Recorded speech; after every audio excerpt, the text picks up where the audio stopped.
Hey, you'll have to bear with me. It's interesting trying to hear myself and then double check that it's all live and that you can all see it. If everyone can see the screen now, I think I can see there's 6 of you. Just give a thumbs up in the chat once you're in so I know when I can start and I don't jump too far ahead of everyone.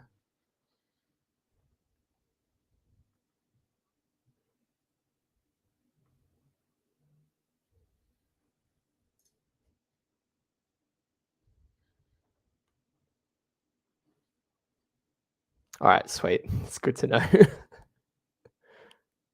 Feels weird being on a live stream. I haven't done this since lockdown. I'm just going to open it up on my phone as well so I can double check and I can see what's happening and make sure that it doesn't cut out or anything. Cool. Yeah, feel free to drop a comment so you guys can all introduce each other. And, you know, if there's someone that you know, say hi. Try and build a bit of a community here.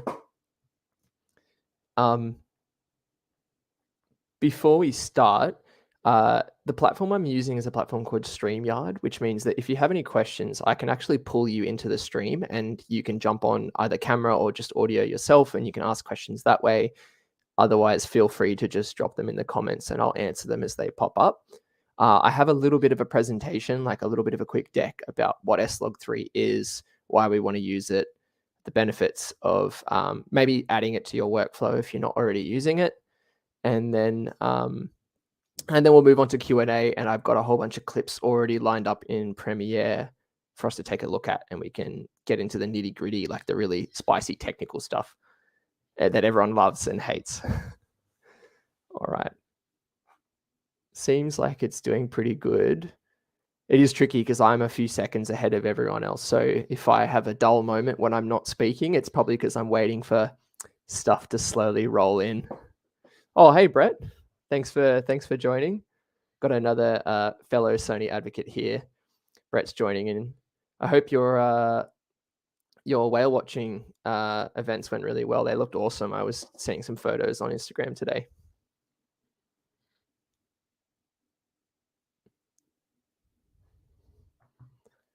All right. Looks like we're doing pretty good.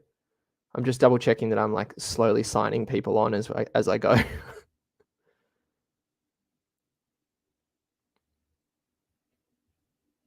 Cool. Yeah, whales have been going off. I saw the photos. It looks like you had whales on every expedition, like every tour as well, which is really cool. Just for the people that did register via Sony Scene, that I'll shoot you my lookup tables at the end of tonight. But I'm just checking people off. I've got like a little roster, so I know who's here and know who I need to send a nice email to. Just kind of checking everyone off as I go. Cool.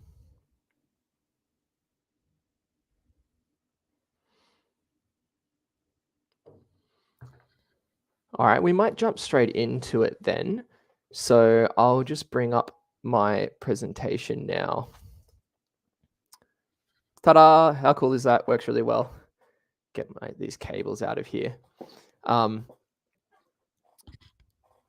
right, so working with S-log3, probably the most daunting thing when you pick up a Sony camera for the first time, or if you're not familiar with a lot of post-production and you're kind of, maybe you're a photographer that's transitioning to video, maybe you're a filmmaker that wants to maximize the potential of a camera that you've just recently purchased, or really it's just going to maximize what the sensor is capable of. So if you're using an Alpha 7 IV, Alpha 1, Alpha 7S Mark III, any of the FX series cameras, those sensors are really designed to be used in S-log3. Like that's what they're built for.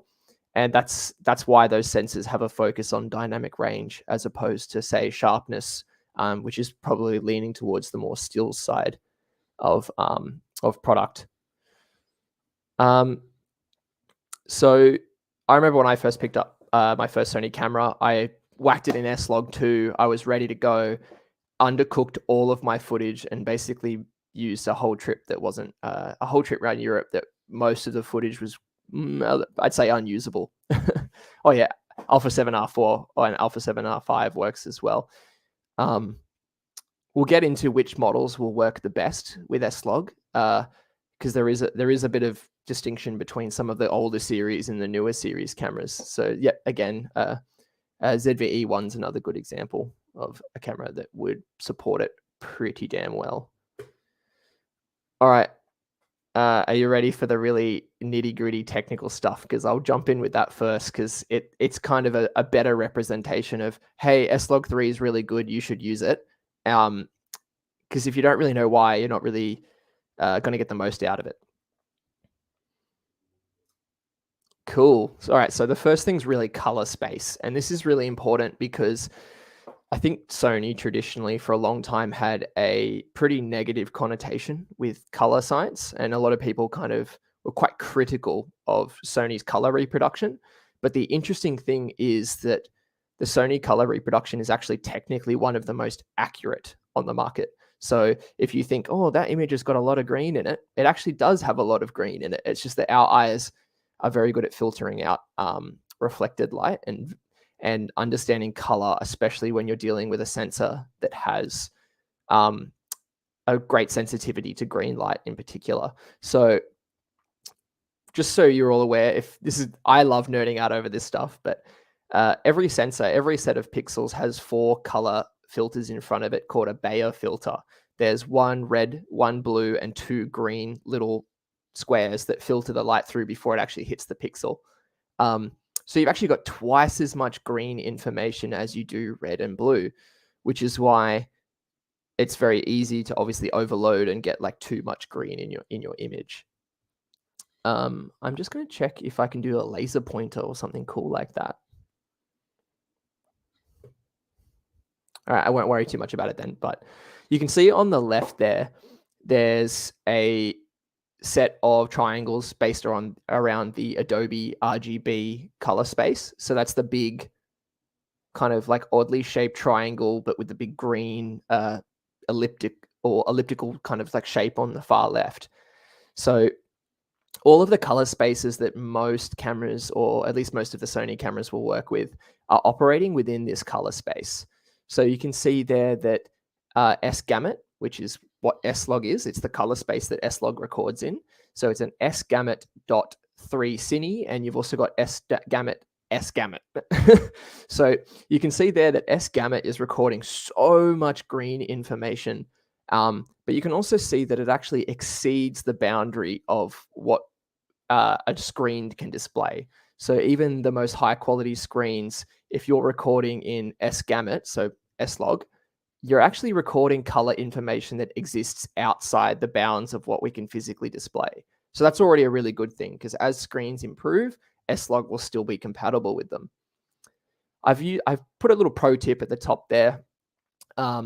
S-gamut3.city has best skin reproduction, and it's actually really easy to tell why. So you can see here that the S-gamut, the yellow, leans far heavier into the green side of the spectrum, whereas S-gamut.3 cine, or S-gamut3.cine, sorry, leans far more into the red end of the spectrum. So if you want better looking skin reproduction, you want a warmer image, you want better skin detail, then you would be using S-gamut3.cine. So that's obviously going to give you the best kind of like performance there.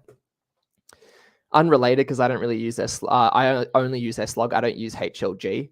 But just for those that are interested, iPhones basically use HLG for when they do the HDR imaging on your phone.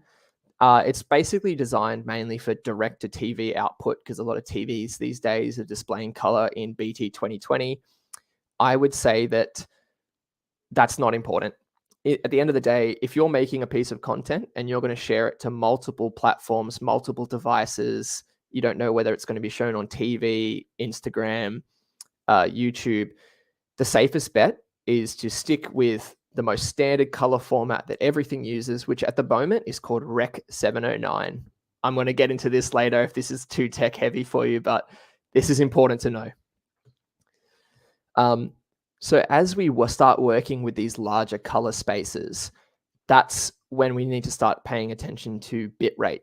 So if you've got this huge amount of color data and you're trying to squish it into a very, very small codec, like an 8-bit codec, that's when the image will start to form blocks where the camera can't quite see the difference between two very minute different shades. So that explains mainly why S-log3 didn't work as well on the 8-bit cameras, but this is a better example of it here. So you can see there on the top, we have our 8-bit kind of representation, and then just underneath, we have our 10-bit representation. You can see that there's a much smoother gradation of color. So it's obviously a logarithmic scale. So 8-bit can reproduce 256 shades of color, and 10-bit can reproduce 1024. So I've seen a few of you in the comments already. Michael's using an Alpha 7R Mark V. Anyone else who's using any of the Sony cameras that support a full-size HDMI cable? Currently, the cameras shoot 10-bit internal color, but any of the Sony cameras that have a full-size HDMI port, they're actually capable of 16-bit color. So that's technically 444 16-bit, and this is the most mind-blowing fact I ever learned. That can reproduce 281 trillion different shades of color. So if you are working with green screen, motion picture, anything at that kind of end, even what you would call a consumer camera like an Alpha 7R5 and Alpha 1, something that's not cinema designed, it could fit into a cinema workflow. You could put it next to a Sony Venice and you would still be performing at that 16-bit color. Dan's just asked Alpha 7R Mark III. So the Alpha 7R Mark III shoots 8-bit internal, and unfortunately it doesn't have a HDMI, like a full-size HDMI. It does have micro HDMI, which means you should be able to get 10-bit 420 over HDMI. FX30, that's another one. Thanks, Greg. Yeah, FX30 is one of my personal cameras. I'm actually shooting on it right now. Yeah, it's pretty cool that a sub $3,000, consumer level cinema camera could, punch well above its weight class at 16-bit if anything actually supported it yet. So currently Atomos support 12-bit ProRes, but they don't support 16-bit. We're going to get to the fun stuff later. So if this is, too techy, we're basically going to blast through it pretty quick. So why S-log? Why do you want to start using S-log? The main reason is you're going to get more dynamic range out of your sensor. So if you're a photographer as well as a filmmaker, you'd be used to having huge amounts of push and pull in Lightroom or Capture One or wherever with your raw photos. S-log3 is about as close as you can get to raw for video without actually shooting raw. What you're really doing is creating a curve like you would in Lightroom, but you're creating a curve in camera to boost the shadows and pull down the highlights. Effectively, like you're balancing a song or a bit of audio, you're effectively leveling it as close as possible so that then you can stretch it back out later. So this is a little visual representation here. You can see that we've got S-log3 on the top left in with the .cine, S-log3, and then finally in the bottom right, you've got the 709 or what we call Rec 709. That's in the bottom right-hand corner. And you can see it's much punchier. The colors are a bit more distinct. The highlights are brighter. The shadows are darker, that kind of thing. That's what we want our final image to look like. But we want to shoot in the top three. So, I would say pretty much the top left only, but you could use any of the S-log gammas to get to that stage. And this is what I'm talking about when I mention Rec 709. As you move on this graph, so down in the bottom where it says 0, 0, that is pure black. And the 100% line is pure white. So you'd be familiar with this if you use Lightroom or anything like that for stills. But Rec 709 is a healthy, pretty steep curve. So the difference between black and white is quite close together on a histogram, and white will clip at 100%. what S-log is doing, or any of the types of log profile, doesn't matter whether you're using S-log or any type of log, it's effectively trying to keep the shadows nice and dark, but simultaneously really roll off the highlights. And that's something that's really synonymous with cinema cameras. So if you ever watch Hollywood movies and the shadows are very punchy and crisp, but the highlights have a nice smooth gradation of color, where you're not jumping from white to black. It's a much smoother curve. Let's blast through this stuff because it's all pretty boring. Dual gain. This is important when you starting to shoot S-log. A lot of the newer Sony cameras, so I'd say anything that shoots on a 10-bit sensor, they're all capable of a thing called dual gain or dual ISO behavior. And I've got a little chart coming up where it'll show you what your camera actually does. Michael's asked a really good question. I'm going to jump into all of that really soon, but we'll do that in a sec. So just while we're here, dual gain is effectively the two ISOs that the sensor performs best at in terms of dynamic range. So this chart here is one for the Sony Venice, but you've got a low base ISO of 800 and a high base of 4000. And you can see that as you increase above your base ISO, you're actually shifting where the camera sees in terms of highlights and shadow. So if you shoot at ISO 800, you're actually getting 9 stops of information in the shadows, and you're getting 6 in the highlights. So theoretically, if you wanted to get better low light performance, you would actually bump that to the high base, and then you could push it all the way up to 16,000, and that will give you better. You get 8 stops in the highlights as opposed to only 6. All right, let's jump into the really interesting stuff really quickly. I can move. See if I can move myself away so you can read the bottom camera. But the bottom camera is just the FX6 that I'm blocking in the bottom left-hand corner. But your camera, if it is on this list, it will have that dual base kind of behavior. And that's just a quick chart there showing you how it behaves. So Alpha 7 IV, 800, 3200, Alpha 7S Mark III, 640, 12,800. They all similarly follow a pretty similar kind of amount, but it is interesting to note that it doesn't just apply to S-log. These dual ISO behaviors actually also apply in S-Cinetone, no picture profile, any of the others that you wish to use. And that's why I've included the amount on the right-hand side, so that you're able to kind of, if you own that camera, you can go, oh, sweet, my base in S-Cinetone is ISO 125. I know that my second base is exactly 4 times higher. So if you want to take a screenshot of that or just write it down, go for it.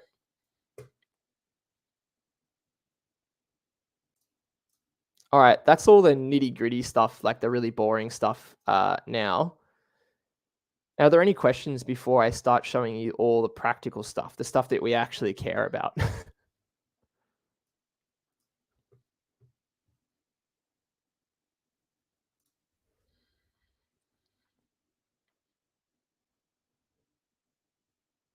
I'm still ahead of everyone, so I got to wait for any questions to come in if they are.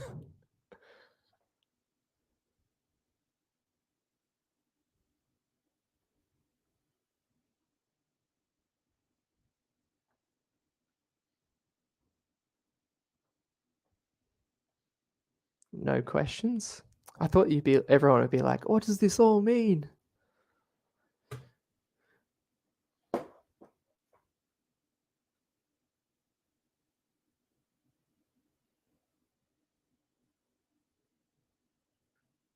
All right, well, in that case, can everyone see Adobe Premiere open on their screen?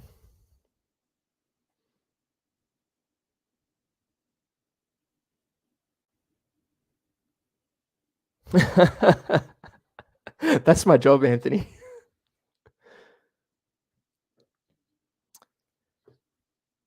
Yep, so Alpha 7R4 won't have that dual native behavior. It really does only apply to the sensors that are capable of 10-bit video. Yep, all right, so Greg's just let me know that he can see Adobe Premiere open. All right, so what I'll do is I'll just toggle this off.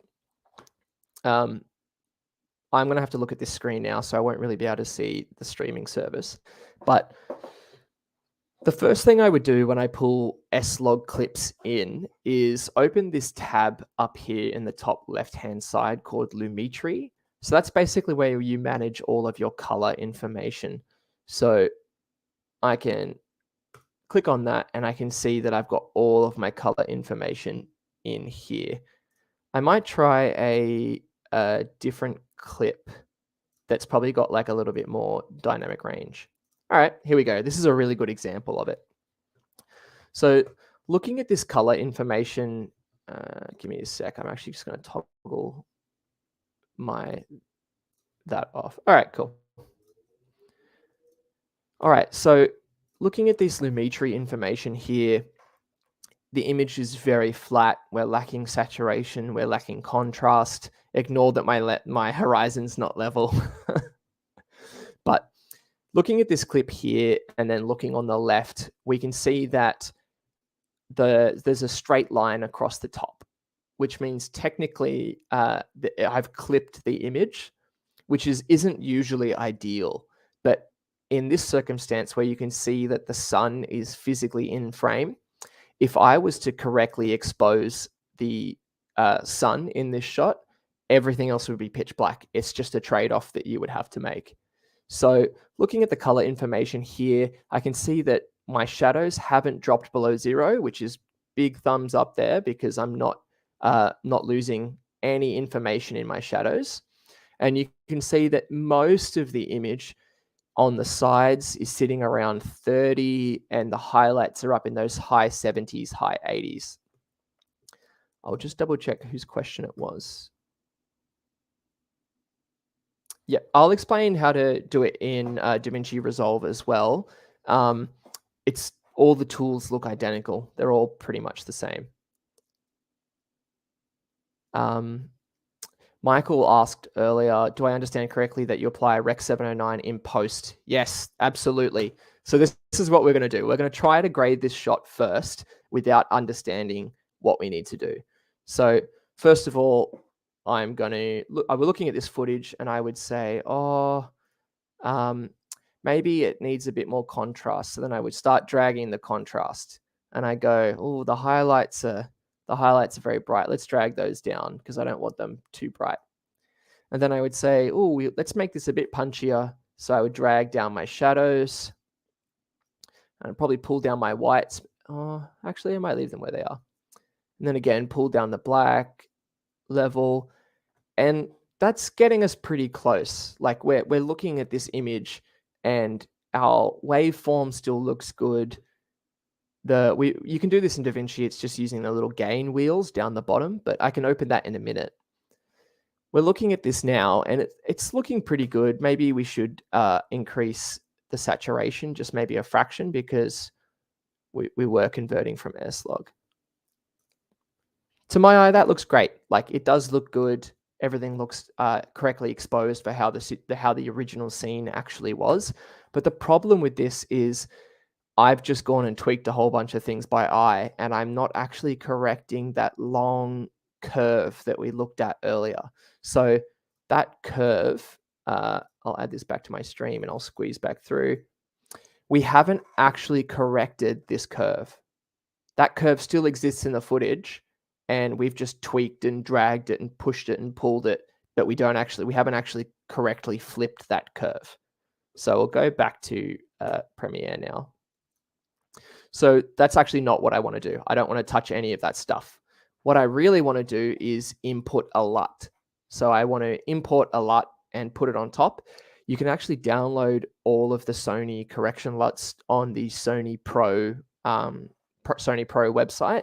So I've already done that. I've already pulled one of these in, and you can see here on the left, I have this Lumetri tab open, and I have it loaded in my basic corrections already ready to go.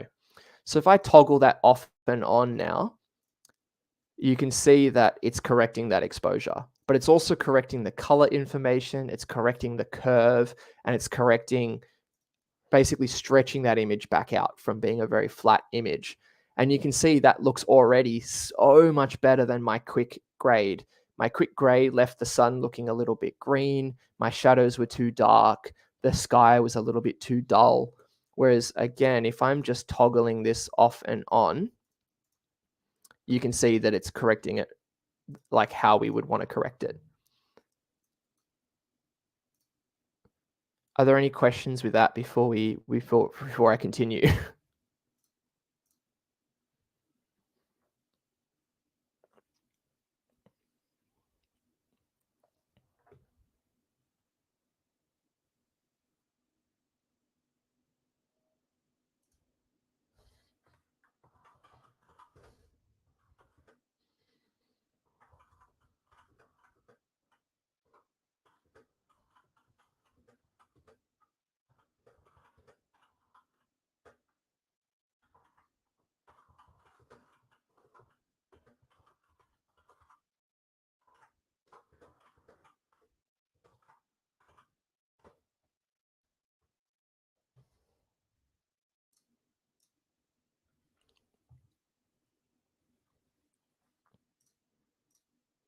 I'm just pausing for a minute to see if there's any other questions about just that really simple correction LUT that we applied.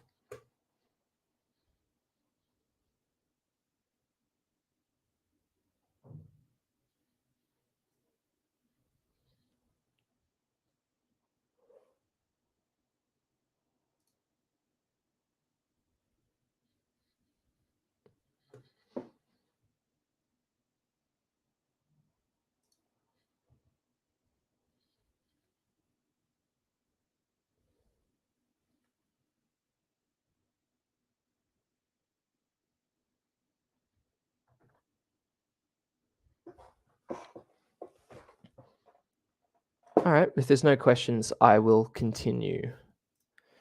So now that we've done this basic conversion LUT, I've labeled it as my own, but it really is just the Sony one with a couple of tweaks that I've made. And this is not there's a difference between what I would call a correction LUT and a creative LUT.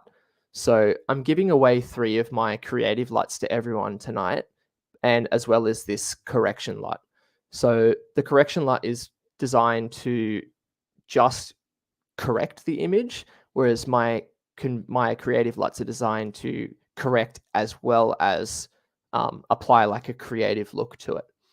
So again, we can go in here and push and pull any of these images, but I've deliberately set this one up here because it's I'll answer that in a second, Michael. I'll just demonstrate this this example first. Turn that off. So this image in front of me here is shot in S-Cinetone, not in S-Log. And you can see that the sky is quite bright. We've got the talent here is correctly exposed. So let's do a quick grade by hand because this doesn't have a log profile. This is just normal Rec 709 footage. I'm going to pull the highlights down, the whites, and you can see that as soon as I pull the whites down in that top right-hand side of the frame, you can see that I'm losing all of my information. It's this disgusting yellowy color that's just completely blown out. And I can't fix that. That's information I've lost whilst shooting. So I can pull my shadows down a little bit, can increase my contrast, could even dip the black level a little bit. And really, I'm not going to be able to do much to really affect this image because I've already overcooked the entire right-hand side of frame. And now that image is looking a little bit muddy. We don't have a lot of detail in the sky. So that's why I would always recommend shooting an S-Log. I'm just checking the comments again, just in case. So I'm going to go back to another clip from that exact same shoot, which is, yeah, this one's probably a better example. So here we have our talent. I'm going to go back over to my correction LUT over here, and I'm just going to apply my correction LUT once more. Bada bing, bada boom. And that's looking really nice. So if we just play this clip a little bit, I'll try and find it. Yeah, this will work. So we've got the talent kind of blocking the sunlight a little bit now, which helps because I won't have to clip it as hard. You can see that the sky is very bright, but this is where the 10-bit and the S-log come in. Even though that image looks like it's already in Rec 709, it's converted, it's nice and bright, the sun's very bright, the sky's bright, but the shadows are nice and lifted. I still have the ability, if I play with that highlight slider, all of that information is still in the sky. I haven't lost it, as opposed to shooting in like a Rec 709 profile. I've got all of this information tucked away in there. So if I really wanted to, I could pull it all the way down. I could pull the whites down to a point if I bring that back up, I can pull it a bit lower. Then I can get like a really muted look, or if I want it to be a nice and bright look, and then I can pull the highlights down. I went way too aggressive on that. But you can see there, if I push the whites, I will clip eventually.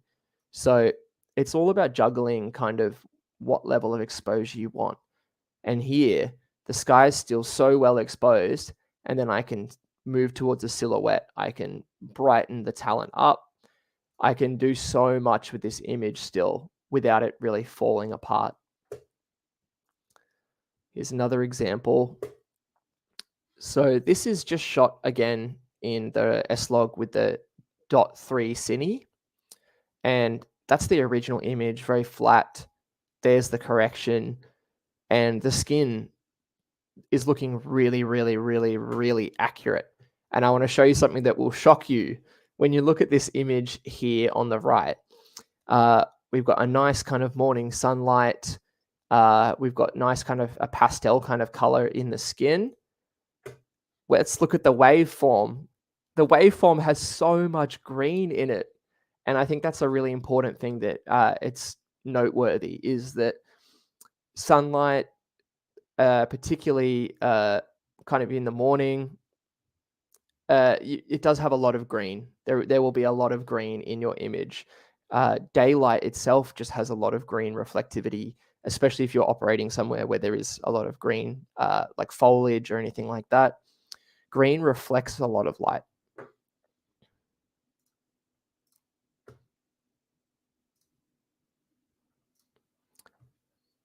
Alrighty. Find another clip. Let's do one of these. Yeah, with a nice morning sunrise when I was set up shooting with my old Alpha 7R4. So this image here, if I go back and toggle my adjustment layer off and on, you can see that, again, I'm correcting this footage. Just quickly as well, if you do work in Premiere, DaVinci works with nodes. So you're using basically a node tree and connecting them. Premiere is the opposite. It just uses a layer system.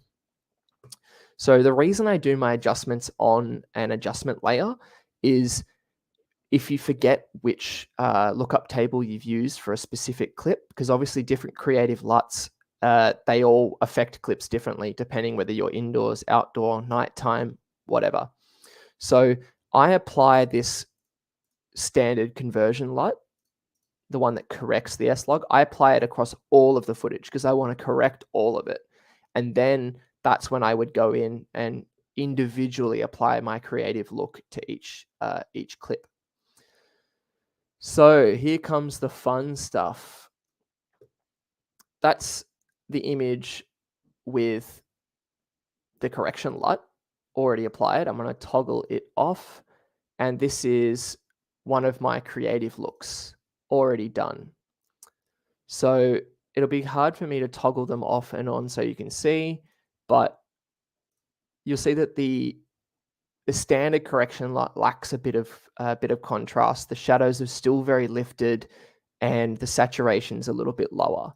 But what I'll be doing is giving away these other creative looks that really get the footage to how I like my footage to look. So I'm giving away 3 of them, and I'll show you how to use all of them here. So that one there was daylight, I believe, which daylight has a little bit of green and a little bit of blue in the shadows. It's very good for again, daylight. Then I have a golden hour. You can see here it's got slightly warmer shadows and a little bit of more of a punchy look. And then finally, one that I've just called greens. And this is when you're working around a green environment where you need to really reduce that green reflectivity. Just checking the comments again to see if anyone's added anything. All right, so we'll have a scrub through all of my footage now and that I have lined up on my timeline. And we'll have a look at how those creative LUTs will affect the footage. So this was on top of Mount Kosciuszko. I might just quickly render this footage so that it all plays smoothly. A lot of this footage is 4K 100 shot on the Alpha 1 or yeah, again, 4K 100 shot on the FX30. So it's pretty intensive footage. It's, even my PC doesn't want to work with it too quickly. Yeah, I'll just do these first 2 frames because that'll work like nicely. Yeah, cool. So the LUT we have on right now is my greens LUT, and you can see that it really reduces the level of green that's actually in the foreground here because we're dealing with what would have been this was quite a bright sunny day, so I was really pulling down the highlights as much as I could. So we'll watch these horses gallop away in beautiful, crispy 4K 100. And the second clip is, yeah, that's just them running off in the distance. So with this green creative lookup table, you can see that the highlights are nice and soft. There's a smooth roll off. The sky isn't pure white. We're getting a nice neutral kind of exposure. Let's go back to golden hour. This one here, you can see that the shadows have a little bit more blue and it's a little bit more punchy. And finally, the daylight look, and that actually introduces a lot of green into the image. So we've looked at, yeah, we can play this clip as well and kind of look at the differences. Oh, it's not playing very smoothly on my computer. But we're getting a nice warm look with the daylight look. But that's really what these LUTs are designed for. They're designed so that you can adjust the image to kind of be where you want it to be. These LUTs also as well do reduce a little bit of the sharpness of the image, which is intentional. A lot of digital sensors try their very hardest to emulate those more, I would say, more premium cinema cameras. But if it's a camera that's designed for stills and video, it's intentional that they want it to be a very sharp image. Whereas for video, you want a very soft image because it gives better gradation of the skin, better highlight roll off, and higher dynamic range.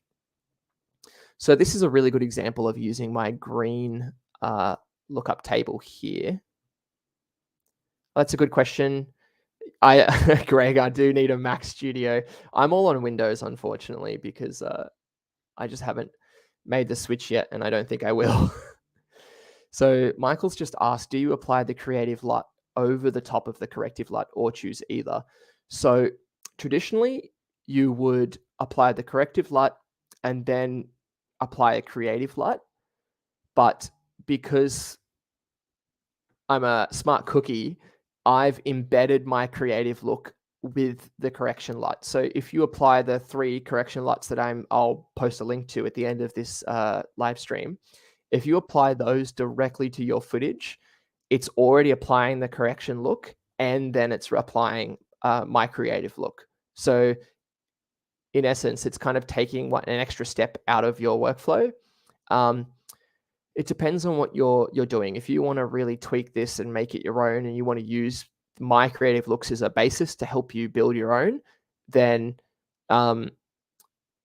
really you would just apply a normal correction light and then tweak and play and have a look at what I'm doing with the image, and then you can kind of replicate it. But I've made these specifically because S-log is scary, and if I can remove that extra step for someone, then I will.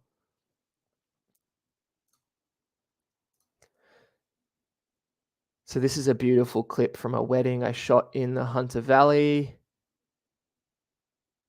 I was using a fake anamorphic filter. That's what that light leak is there, that lens flare. For some of the clips, it worked really well. For some of the clips, not so well.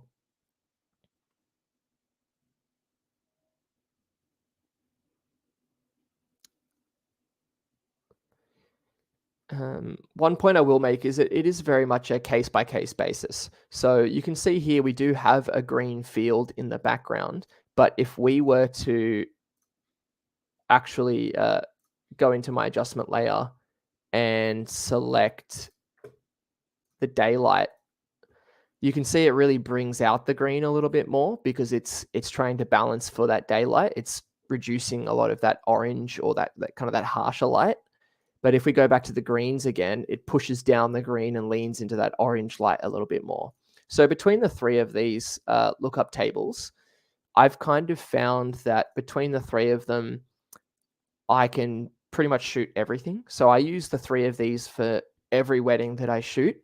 And daylight works obviously best for indoors and daylight, if it wasn't obvious.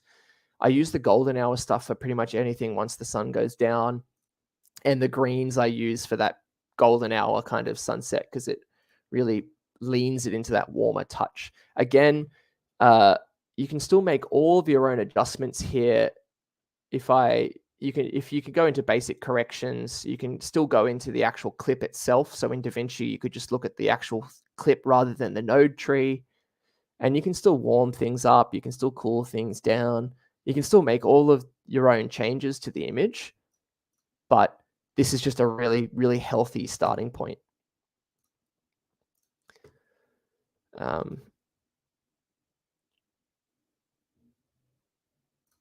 So we'll go look at some more of these waveforms because this is a good way I can do it. This is the S-log before the waveform, and you can see down here I'm toggling on my adjustment layer. That's the same thing as activating a node or disabling a node. But you can see what the correction, can't talk. You can see what the correction's doing, where we've got a very crushed blue down below 70%. We've got most of our shadow information at around 20%. But when I've corrected it, you can see I've done exactly what I was intending to do. I've stretched the image back out. So my skin tones and in the center of frame, and then some of the tree information in the top right-hand corner, that's all been stretched back out. Most of my color information is sitting around that 40 to 80%, which is good. That means we've got it in a nice bright part of the image. All right. So let's find an example. This is a good example of it. You can see here that after I've corrected this information, when I correct this footage, I'm getting very close to 100%, which is pure white. We'd never want to cross that line. But I think it's fine for this image because the sun is in frame and the sun is physically so bright that it doesn't matter if I then pull it down. You can see that I'm still clipping a tiny bit of information at the top of the waveform. So I could leave it how it was with the correction, or I could pull it down a little bit. And now that looks a little bit too HDR for my liking. It doesn't quite look natural.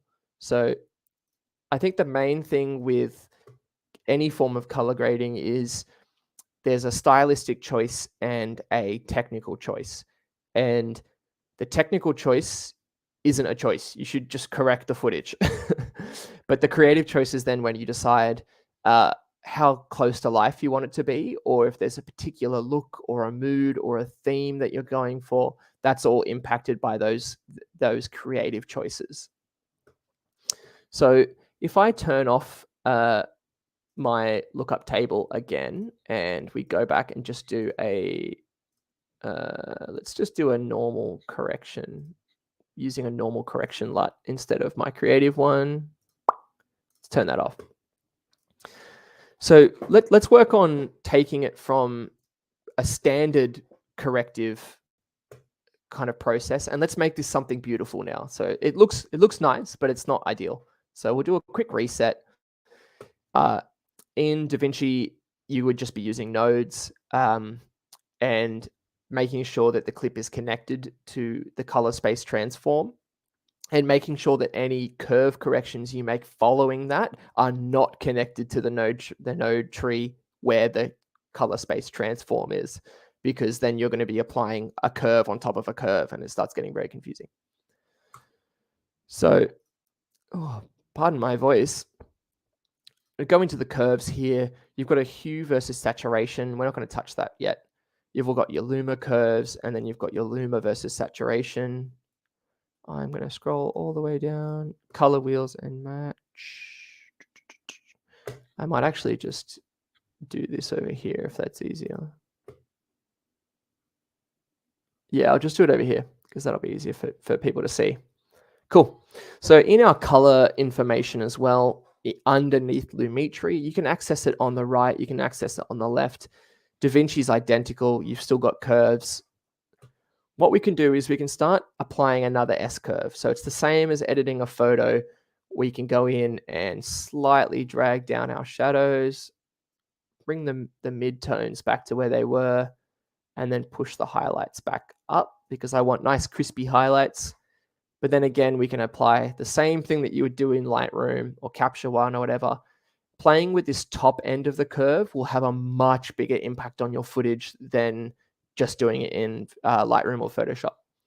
So depending on where you take this line, you're going to be clipping your highlights again. So because this image has very high highlights already, I don't want to touch this too much. So after I've applied that basic curve, I can start looking at whether I want a faded look. So a faded look on Instagram was very popular in 2017. Less so with photos these days, but if we were doing something commercial, I would leave this where it is. We want to have a very dark, natural black point. But if you're doing something a little bit more creative, like a music video, you could start playing around with how much fade you want, especially if you want it to be kind of dramatized or something like that. So I'm gonna pop it about here. Obviously, going in and changing the hue versus saturation is a personal choice. I'm gonna actually go play with the hue versus hue. So that sun, I can see it right now. It's got quite a lot of green in it, which I did notice earlier when we were correcting it. So to fix that, you can go in and drop points on a curve like this, and really all you're doing is just dragging those points away from the green. So you can see there, you can affect the hue versus hue. You can push it towards a certain color. Let's drop another one here so I can push that green. It must be actually really hard for you to see because it's very subtle on my screen, but I'm going to push it more towards the warmer end of the spectrum. Yeah, there we go. Now you can start to see it. So I've warmed that up a little bit. It's actually looking a little bit red. Just so you know, doing drastic things like pulling curves around willy-nilly like this, the sharper the kind of indent you make in these curves, the less natural the roll-off will be. So even if you achieve a color that you particularly like, you want to make sure that the curve is nice and smooth.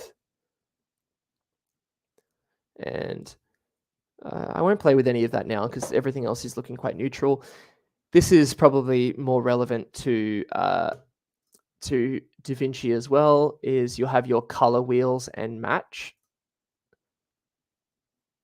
So I'll turn off face detection because we don't need that.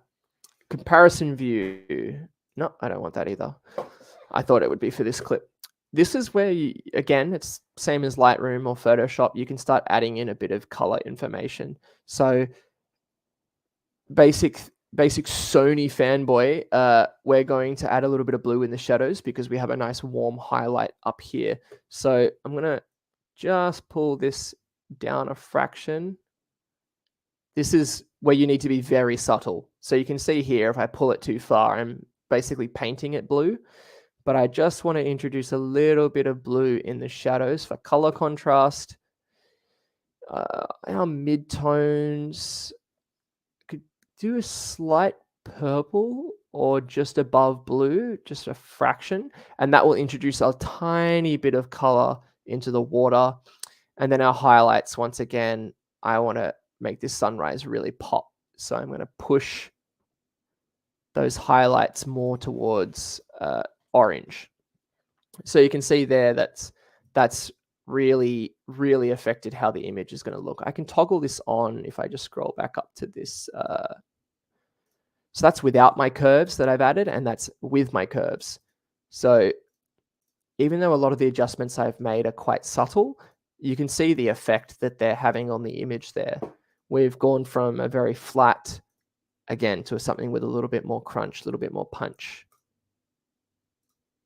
Just checking if there's any more questions.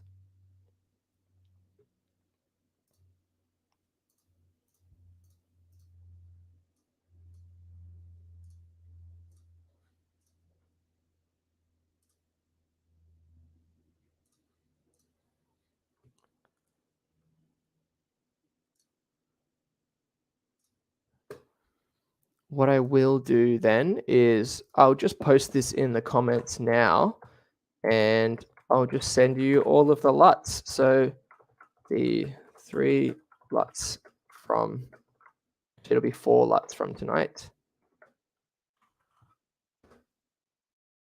I think I sent you the right Google Drive link. Yep. So you'll see an S-log3 to Rec 709 conversion lookup table, and you'll also see the 3 creative lookup tables that I've already designed to make life so much easier because I know how hard it is. One other quick thing that is worth mentioning, a lot of the newer Sony cameras that are more geared towards video, they actually let you input these LUTs into the camera. So when you're shooting S-log3 or exposing S-log3, rather than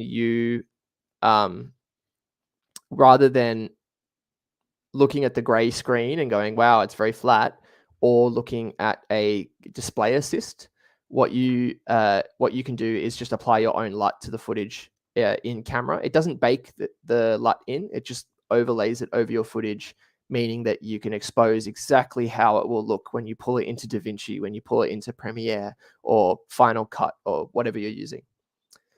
So Chris has just asked an awesome question, because that basically wraps up that little section of the post stuff, because that's the trickiest stuff.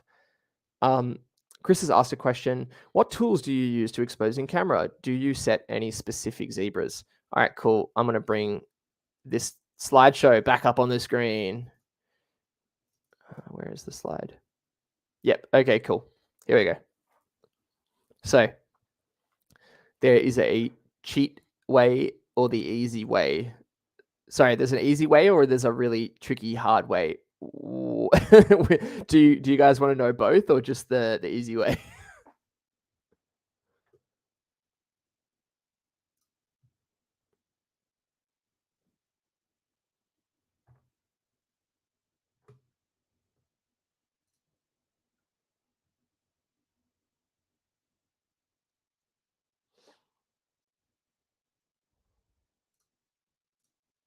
Both. All right. Perfect. Okay. So the cheat way is there will be a menu in the camera with a thing called zebras. You're going to turn the zebras on and you're going to set it to 94%.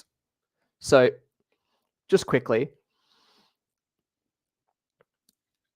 this is a bad example because this is a video level, not an actual zebra chart with the S curve, but it'll still make sense.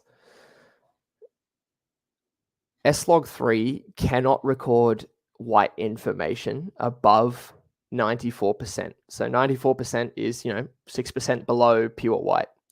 So that means that in Premiere, so I'm going to bring this back up.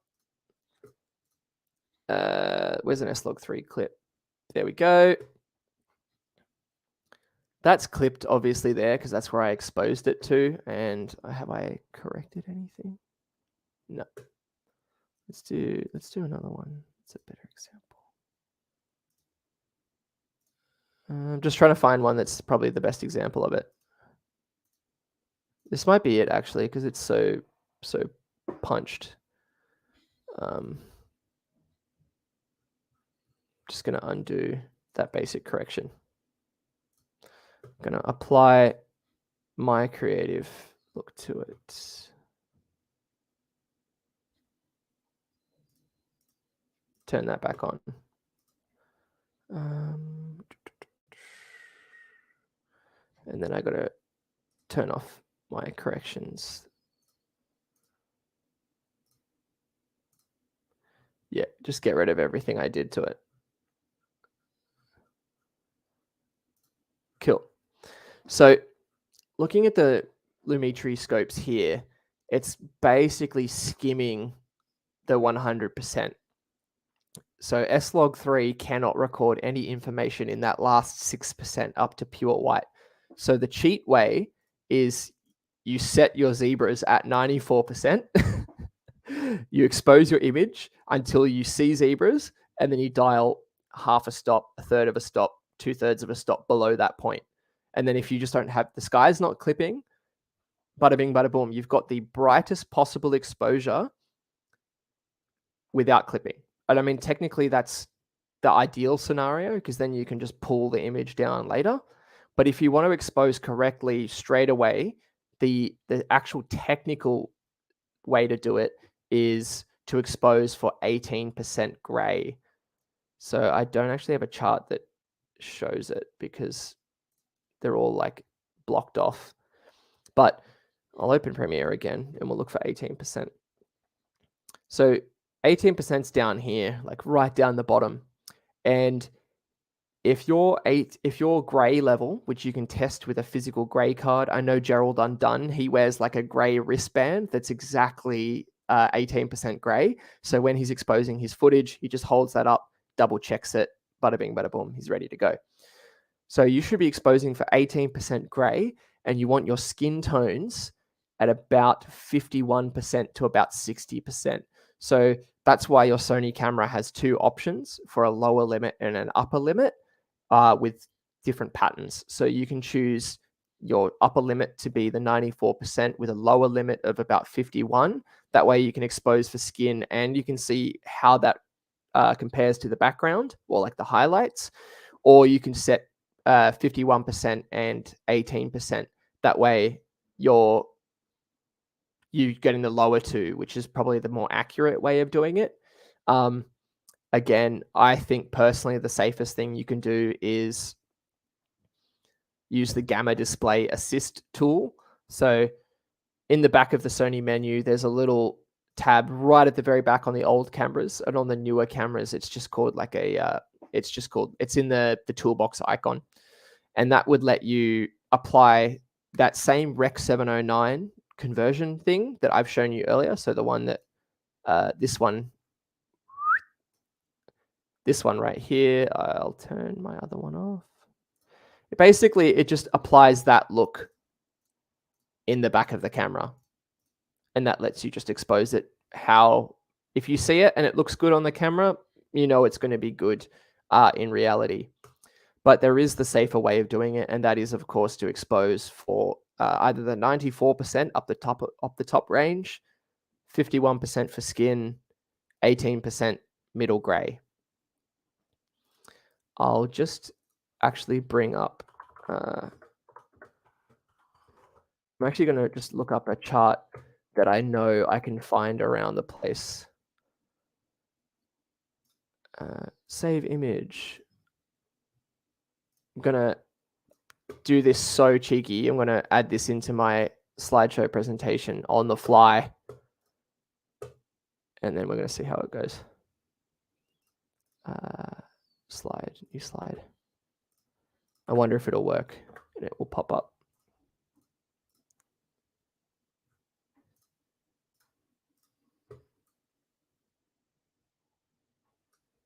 Cool. Saved. All right. I'm going to bring this back up and double check it. All right. I'll add this back while I add this to the stream. Reboot from studio.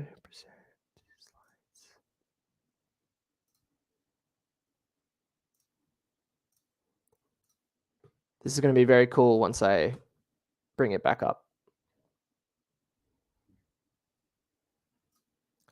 Chris has asked another awesome question. We'll get into actual questions in a minute, where you can all just quick rapid fire. Some of these questions take a little bit longer to answer than others, so obviously it depends. And look at that! How seamless was that? No one saw anything. So your midtones are 18%, and you can see that right up the top there. This is just a chart showing your stops from relative to 18% gray, and that's that curve that you're looking there for blue being S-log2, red being S-log3. That's an actual physical depiction of where your stops will basically start and end from that middle 18%. So you can see that S-log3 is brighter than S-log2, and that's kind of obvious because the curve physically sits higher. So Chris just asked, when you use Gamma Display Assist, are the zebras set to the corrected display, or is it based off the log image? Unfortunately, the zebras are based off the corrected display, not the original log image, because those zebras are functioning off the luminance of the screen, not the luminance of the original image. So I tend to avoid using the Gamma Display Assist, and I would much prefer to just use zebras. Or if you're using Gamma Display Assist, don't use the zebras because they kind of give conflicting information about each other. All right. Any questions? We're getting to the last half hour of the session. I feel like I've been rambling for like an hour and a half, and I obviously understand that you guys are inputting things as well, but it feels weird to just ramble about this stuff.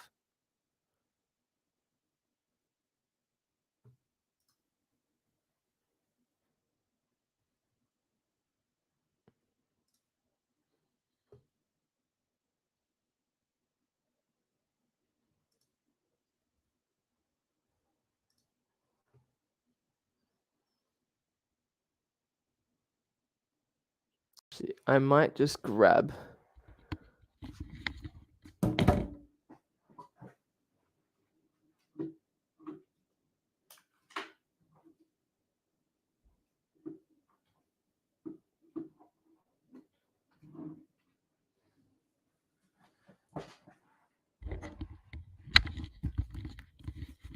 Ignore the fairy lights in the background.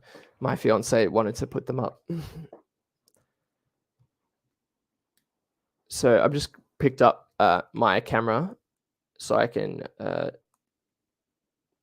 I haven't got it connected to show the menus. So depending on what camera you have, it's usually in the toolbox icon. So that's the, I got to block my eye. That's the yellow tab down the bottom. That's where you'll usually find Gamma Display Assist. Zebras, however, are in the pink tab. So that's the one labeled under exposure. So zebra display, we can turn that on, and you've got the option of setting a upper limit or just a standard zebra limit. But to open up the options of upper and lower limit, we're going to go down to C1. And that there you can see I can set upper and lower limits.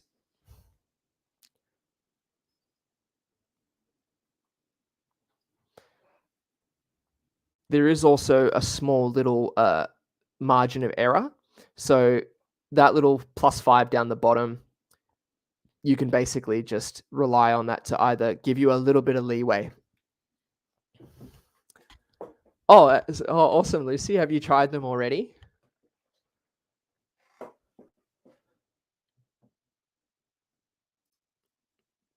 But while I'm waiting for that reply to come in, the question that Lucy's just asked is a really, really excellent one. There's a lot of YouTubers specifically will swear by it. It's, if you're shooting on a camera S-log3, you just put your meter to plus 1.7 and you'll be all good. And funnily enough, when you shoot with 18% gray as your midtones, strangely enough, the meter will usually read plus 1.3 or plus 1.7 because that's just how S-log works. So it's not a hard and fast rule where you should be like, yep, 100% I need to shoot plus 1.7. I mean, you can shoot all the way down to about plus 1 and it will still look good. But obviously it's dependent on the scene. If you're shooting a silhouette and you do plus 1.7, that sky is going to be so bright and your subject's going to be so dark. Whereas if you're shooting in, a soft overcast day and you do plus 1.7, everything's going to be probably a little bit too bright because you've got nothing for the camera to kind of be metering off that's not shadowy. It depends. If you're using multi-metering, which is what the Sony cameras just come preset as, I'd say the plus 1.3 to plus 1.7 is a pretty safe bet. But if you've accidentally bumped it to spot metering or center weighted average, or you've bumped it to highlight, that's another option in the Sony menu, then that rule just goes out the window, which is why I think the safe way to expose is zebras, or you use a lookup table in camera, or that gamma display assist, just because meters can lie, and they often do lie, especially with silhouettes. They'll say that, hey, everything's way too dark or everything's too bright, because multi-metering is looking at the whole frame and then it's making an average or an assumption based on that. If you've got one tiny subject in the front of frame and the background's very bright, it will say, yep, you're overexposed. But if you need that subject to be exposed, then it makes sense. But again, if you want the sky behind, say this room behind me, if I want that blue to be really, really dark, then you're gonna have to lower the whole exposure. So the plus 1.7 wouldn't really work in your favor in that case.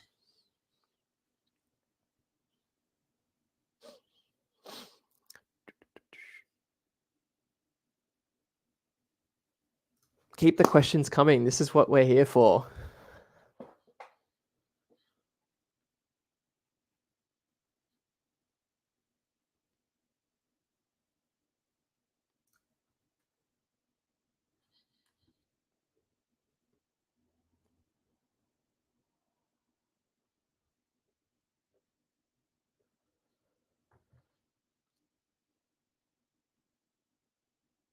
Oh, that's an awesome question, Michael. Awesome question. So I generally leave my shutter at the 180-degree rule. So I'm hoping that if you're attending an S-log3 workshop, this is for everyone else. I'm hoping that if you're attending this and you already know about the 180-degree rule. Yeah, usually the shutter's locked at 180. My aperture, I would usually say if it's commercial video, it's usually around 2.8. Weddings, I just shoot wide open for everything because people love it and it looks fantastic. And then ISO, also I don't change very often. So on my Alpha 1, my two base ISOs are 800 and 4000. On the FX30 that I'm shooting on right now, the base ISO is 800 with the second base at 2500. And I say I don't use any other ISOs.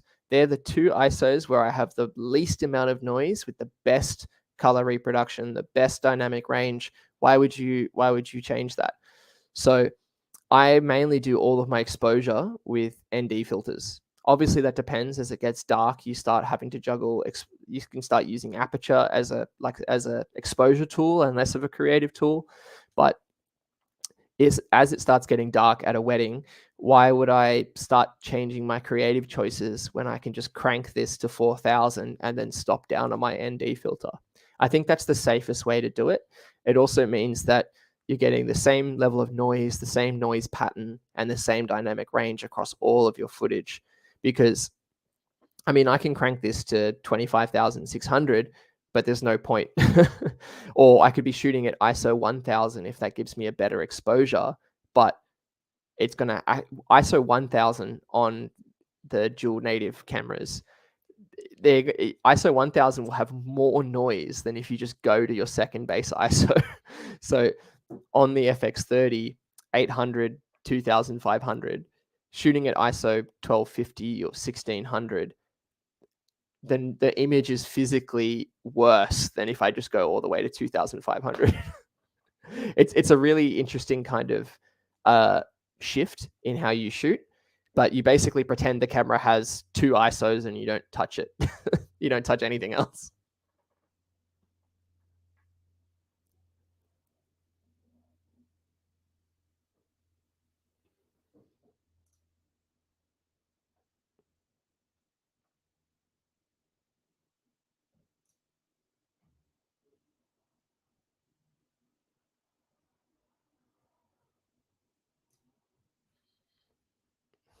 Awkwardly sitting here, just waiting. Oh, that's good. That's another really good question. That kind of stuff's less technical, and more of the creative stuff. It depends what video. I'm terrible. I always say that I'm going to commit to making more YouTube videos. I'm like, oh, I want to make travel videos of all the stuff I want to do behind the scenes of all the weddings I shoot, and I just never end up getting around to it. I think for YouTube videos, there's a pretty stock standard kind of formula that most people follow,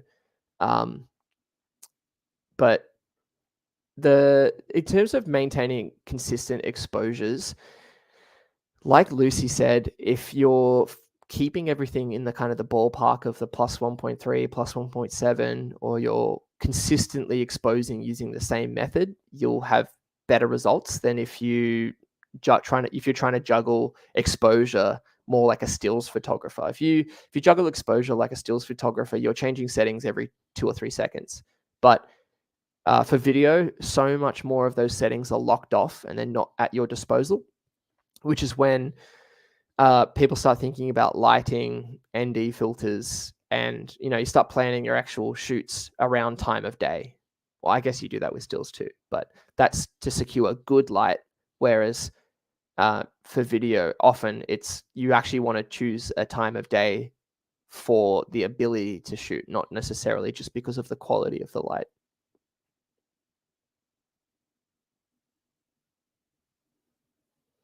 In terms of transitions, you mean transitions between clips or like transitions between locations? I'm just not sure because either of those are pretty interesting to chat about, actually.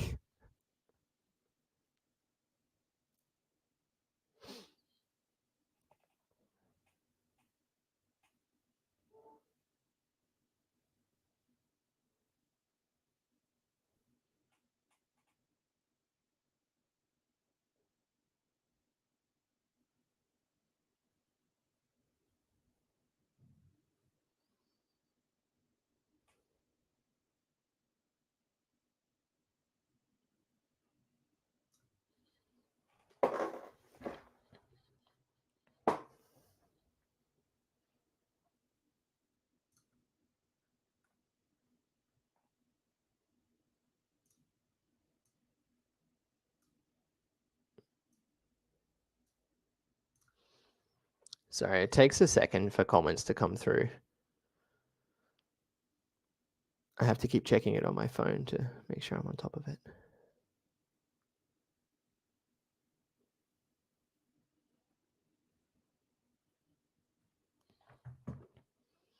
Are there any other questions from anyone else? There's a few people watching. There's like 7 or 8 at the moment. Obviously, it's very Sony heavy, being focused around S-log. So if you use any other system, a lot of this information is it has quite a lot of crossover. It obviously depends on the type of curve that your camera uses, the type of footage, what codec it's using. That'll all depend on how well you can grade that footage.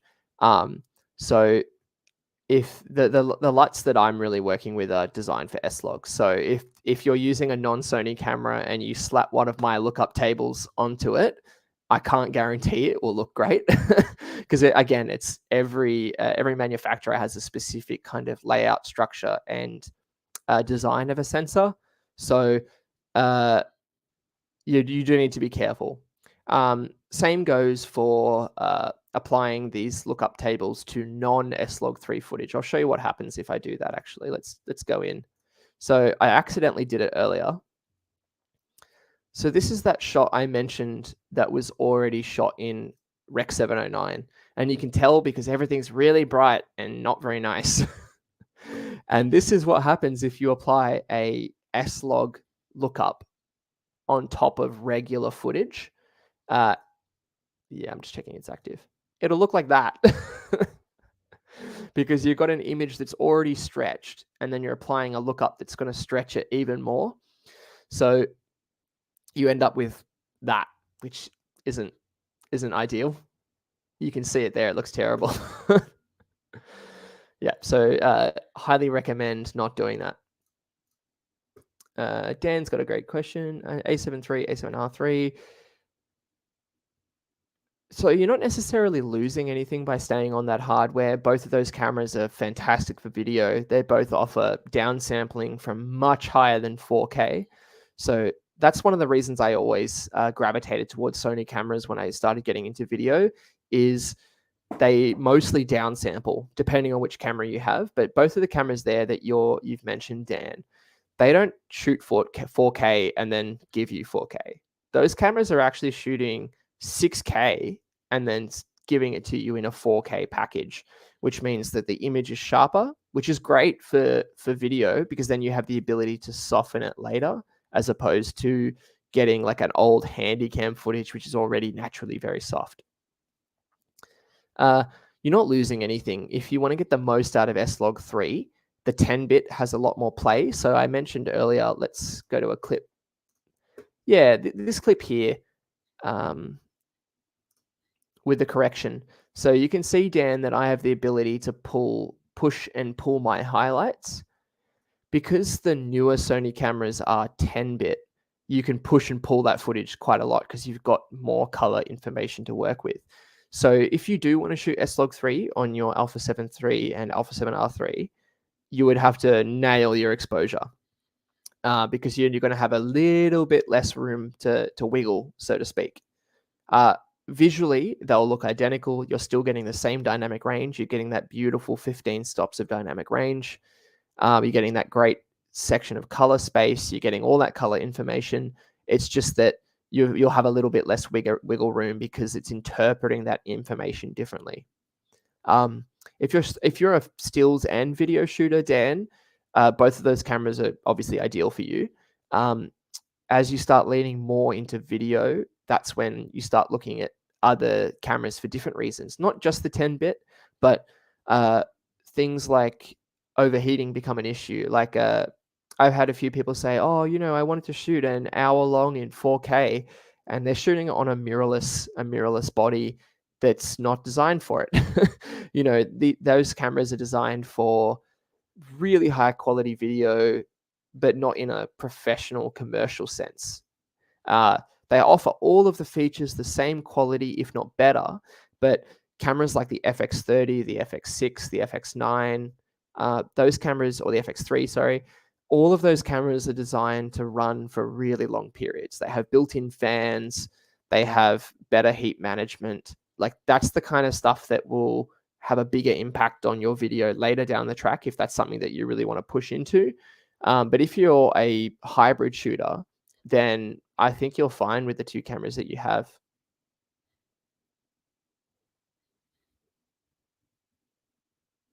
But if you wanted to do like a 6-hour live stream, that Alpha 7R3 might overheat.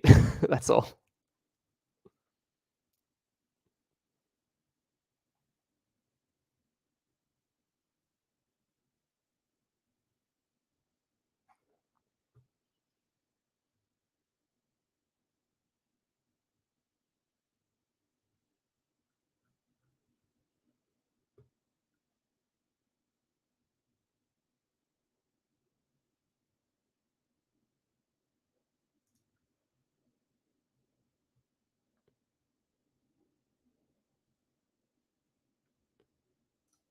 All right, got 10 minutes left. Couple more S-log3 questions, and then I'm happy to answer any other questions as well if anyone's got any other kind of things they want to chat about just before we wrap up. Yeah, that's exactly right, Dan. It's the basically, yeah, you want to make sure your exposure's right in camera and do less correction later. Um, S-log is designed to be corrected though, so it's not something that you have to nail like 100%, but the closer you can get to it, the better. Yeah, the 8-bit is still a great codec. It still has, like 256 gradations of color. You'll just start to see more banding, especially in low light. So say you're shooting a bit of footage of the sky, it's on blue hour. That gradation between the top of the deep dark blue up at the top above frame all the way down to say like the bright, say that's like the sun on the horizon, those gradations of blue in 8-bit, as it starts to get low light, the camera won't be able to interpret them as clearly, which is why you'll end up with like a degree of banding. Whereas a 10-bit camera wouldn't have that issue as much. And then again, like 16-bit, if you're shooting on a Sony Venice, it's gonna be able to see 281 trillion different shades. So not a problem at all. Dan's asked, do I have a vision at the time of shooting? Depends on the project. If it's just a fun little Instagram reel or something like that, then I kind of just, the story has to come from the location. If it's a place I've never been before, I want to feel the place and see what it's like first, and then that kind of informs the kind of shots that you'll do. Again, a wedding is pretty similar. It would be, there's some key markers you have to hit, like cake cutting, first dance, say they do a first look, the kiss, walking down the aisle. There's some key moments that I have to hit, but the rest of the footage is more interpretive of just kind of like reading the room, so to speak. So you're interacting with the couple, you're interacting with the family, and you're kind of finding the story there.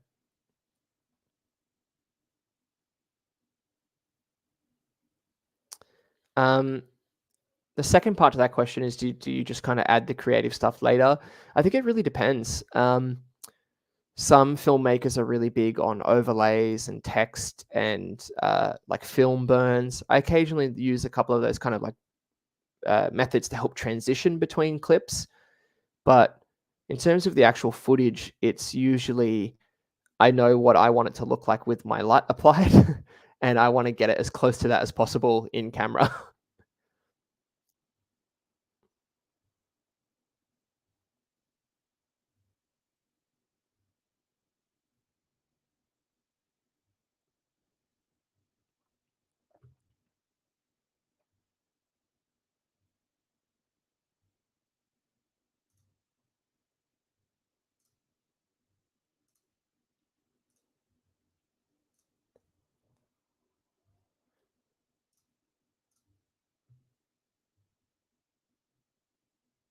Just scrubbing through and having a look if there's anything else that's worth chatting about.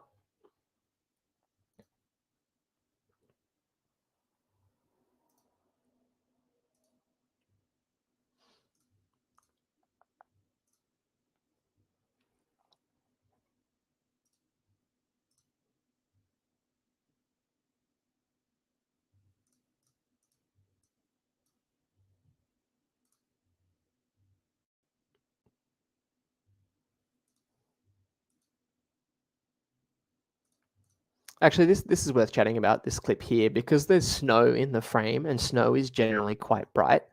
So in reality, when I shot it, it probably, to my eye, when I was physically there, this scene probably looked something closer to this. That's probably how it looked to my eye. But the benefit of shooting S-log is that I shot it and recorded the information as such, so that when I correct it, I'm getting a lots of information in that snow, as opposed to it just being like a pure white blob. like closer to that, where you're losing a lot of detail there. Yeah.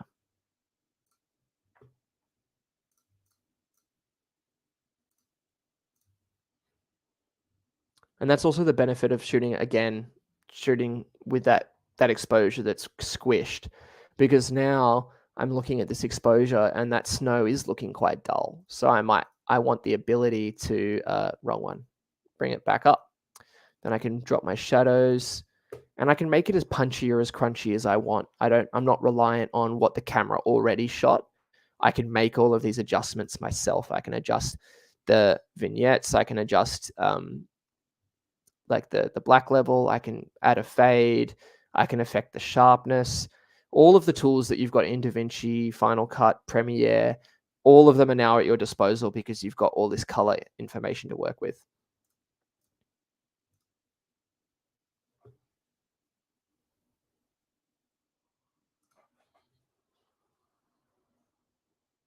All right. Final questions, and then we might quick wrap up.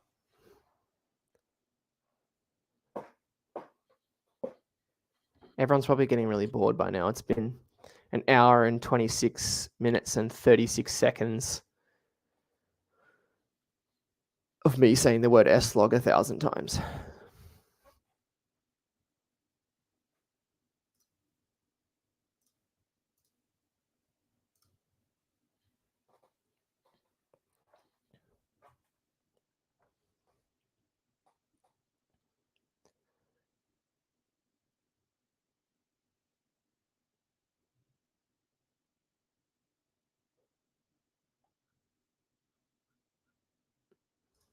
All right, cool.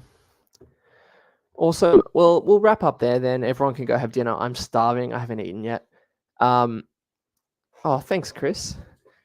Ignore my squeaky chair. All right, cool. Well, it's good to know that you all kind of got something out of it. I know it's very tech heavy and like very spec heavy, a lot of technical things to kind of talk about. But I think having that background knowledge is really helpful. Shooting S-log where you're kind of just going, oh, well, it looks really flat, but I'm going to fix it later. And, oh, I heard about this 1.3 rule that I should follow. Doing that kind of thing is obviously very tricky, and there's a lot of variables at play. But understanding that you want to keep your exposure in the most neutral area possible. You want to keep everything nice and far below clipping your highlights, and just being able to correct it so easily is really kind of beneficial to the long-term use of S-log, because I sometimes dabble back and forth. If it's a project that I have to do a really quick turnaround on and I don't have time to color grade, then I'll shoot S-Cinetone. But I can't stress it enough how good S-log is. And obviously you can see it just one more time. I want to reiterate it. It's just this example here, working with this talent, Tallulah.